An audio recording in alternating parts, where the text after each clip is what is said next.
नमस्कार दोस्तों। आइए सुनते हैं भीष्म साहनी द्वारा लिखी गई कहानी बोलता लिहाफ।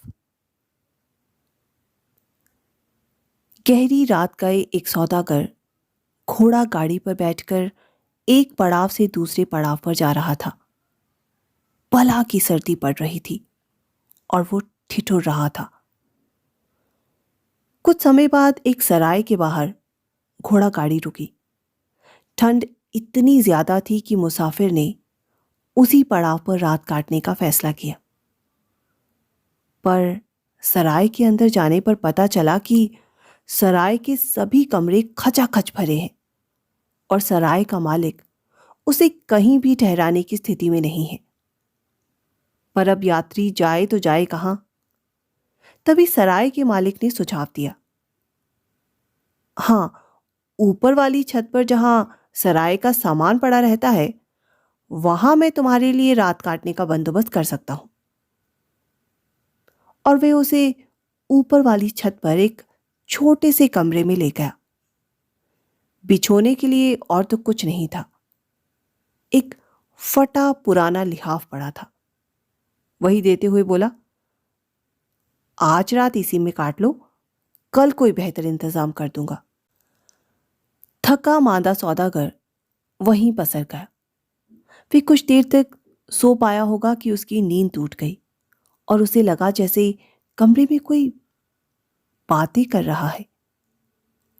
आवाजें बच्चों की थी।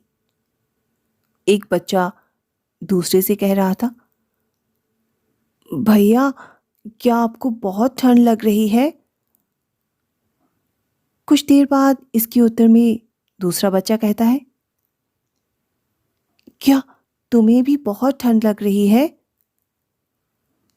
अजीब चौंकाने वाला अनुभव था। पहले तो सौदागर ने सोचा बाहर कहीं से आवाजें आई होंगी और फिर से अपने को ढांप कर सोने की चेष्टा करने लगा। पर कुछ ही देर बाद फिर से वही दो बच्चों की आवाजें सुनाई पड़ने लगी। भैया, क्या आपको बहुत ठंड लग रही है?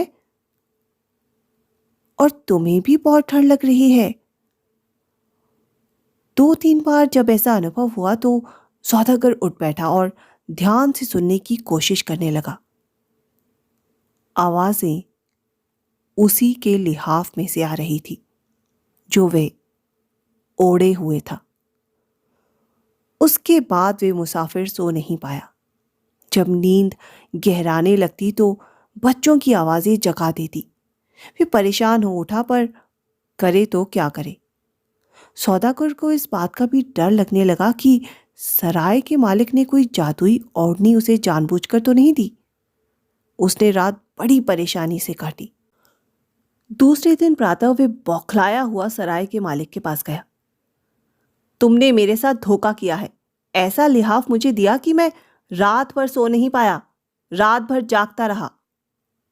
और उसने अपना अनुभव कह सुनाया। उसकी कैफियत सुनकर खुद सराय का मालिक हैरान रह गया। उसे भी मालूम नहीं था कि लिहाफ में से आवाजें आती हैं। उसने वे लिहाफ एक कबाड़ी की दुकान पर से खरीदकर यहां पटक दिया था। उस रोज बहुत बोलने झगड़ने के बाद सौदागर ने तो राह ली और अगले पड़ाव की ओर निकल गया।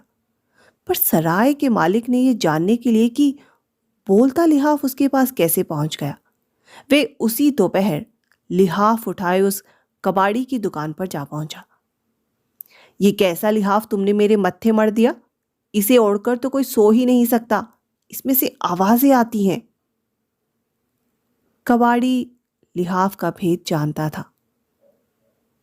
हां, मैं जानता हूं, आवाजें आती थी, पर मैंने सोचा तुम अपनी सराय में ले जाओगे तो आवाजें आनी बंद हो जाएंगी। फिर कबाड़ी बोला, ये लिहाफ तो छोटे छोटे बच्चों का था। इनमें वे सुकुड़े एक दूसरे से चिपटे पड़े रहते थे। दोनों एक टूटी फूटी कोठरी में रहते थे। उनके माँ बाप उन्हें छोड़कर कहीं चले गए, फिर लौटकर नहीं आए। दोनों बच्चे जैसे तैसे अपने दिन बिता रहे थे। एक दिन कोठरी का मालिक पहुंच गया। वो डराने धमकाने और कोठरी का किराया तलब करने लगा। और फिर ये लिहाफ बगल में दबा लिया और दोनों बच्चों को कोठरी से धकेलकर बाहर निकाल दिया। बच्चों से उनका एकमात्र सहारा लिहाफ तो छिन गया था, पर उनकी आवाज़ें लिहाफ को छोड़ नहीं पाई।